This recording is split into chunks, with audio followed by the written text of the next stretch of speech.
น้องดีทำอะไรทำบ้านครับ เอาได้กี่อันแล้ว เฮ้ย สวยอ่ะ พอแล้ว พอแล้วเหรอ ใช่ นี่น้องดีจะทำอะไรอีก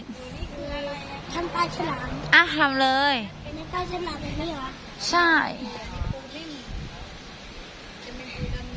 เราต้องใส่ให้มันเต็มๆเลยนะ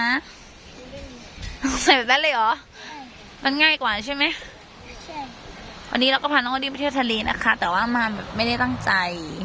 ใช่ไหมน้องดี ใช่ ก็เลยแบบไม่ได้เตรียมของเล่นอะไรมา